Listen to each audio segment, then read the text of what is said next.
Okay, so the last video, I fumbled the phone, hit the stop button, talked for another 20 minutes. It wasn't 20 minutes, 5 minutes, decided I messed up. So, didn't want to leave the last video where I ended at, so we're going to talk just a little bit more. You know, I was talking about getting the 569 baler out and ready to go. I'm excited. I'm hoping in 2 weeks, Memorial Day is usually when we shoot to start putting up alfalfa. That's usually when the first cutting's ready. It will probably be a little bit late this year. We had some late cold weather that just set it back. And finally we got 30 hundredths of rain a couple weeks ago, and it's coming out of it. It looks better, it's growing, it'll be fine. It just might be a little delayed on harvest time, so no, getting excited. So as far as planting progress is going, we'll do a quick update there. The beans have been done for a long time. My father-in-law came down and drilled beans while I was planting corn. I think I talked about it in a corn planting video. I did get done planting corn. I finished it late Sunday night, which got me a little hot water at home on Mother's Day. But the corn's done. Sweet corn's planted. We got sweet corn. Roundup ready sweet corn planted. We'll see how that does. I've had it before. As far as the traits for the Roundup, it does great. As far as the palatability of it for raccoons, apparently it's pretty good. So we'll see how that does. My goal with the sweet corn is, honestly, I want to put some up. We haven't ever put any up, my wife and I. I help Dad and everybody put sweet corn up. My goal is to get a big old crew of family and close friends, and we'll just go to town and put up a whole bunch of sweet corn and take what you need, and everybody's happy. It's kind of expensive, but it's a gesture I want to do to help, you know, help people out that help me out.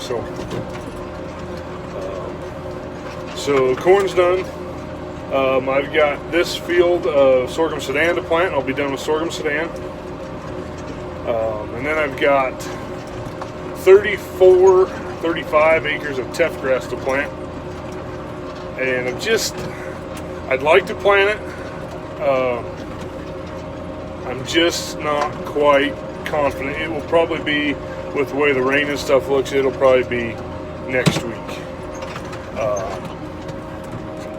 And then probably Saturday before Memorial Day, or that weekend, my plan is I've got 80 acres I was going to plant to corn, and I'm going to change that to milo, grain sorghum.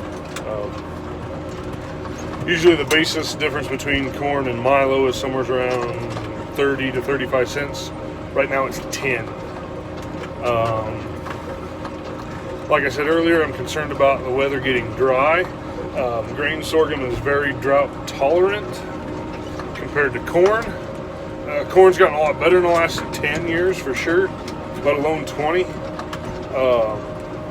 It's kind of my gauge, I guess, on how the corn does, and we'll see. The stocks for grazing milo is 10 times better than what it is for corn for cattle. I mean, you know, of course, corn, you run it through the corn head and the stripper plates and everything, and it pulls all the leaves off and they blow away if you don't get there right away. Milo, you just cut that head off the top, all them leaves stay on the plant, and the cows can pick them off all winter. So we'll see what happens. We're hedging our bets a little bit. Corn and beans, in my opinion, is not a diverse enterprise. That's why we raise a lot of hay. It's also why I plant a little bit of grain sorghum or wheat. I like raising wheat. I haven't raised wheat for a few years. We'll see what happens. The price is starting to get to where it's maybe attractive enough to do it when compared to corn and soybeans, especially corn right now. And the trick about wheat around here is it's not necessarily the grain that makes you the money. If you get in a dry year, that wheat stubble will set, we call it eco-fallow around here, everyone call it. You know, after wheat harvest, essentially you fallow the ground until you plant corn or milo or beans in the spring. and save that moisture.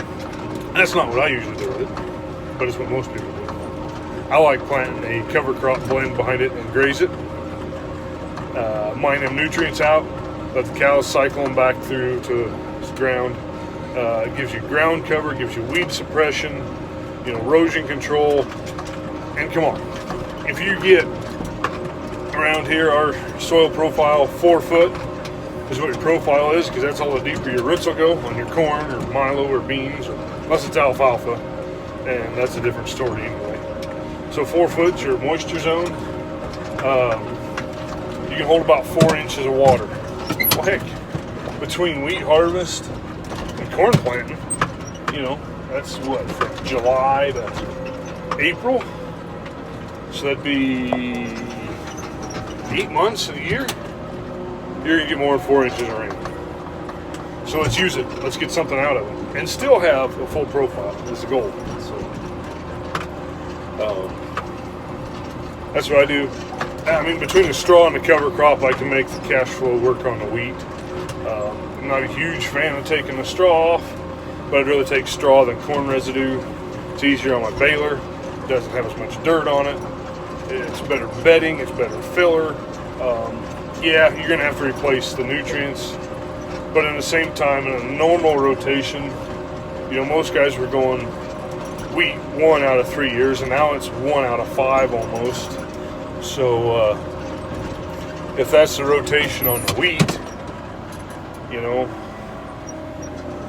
can make it work. You're not taking that much off, and then you've got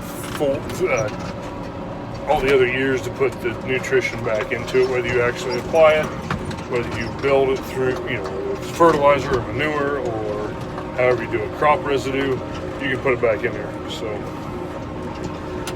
that's it. It's gonna be a short video to add on to the first one. Thanks for watching. Let me know what you think, and we'll see you later.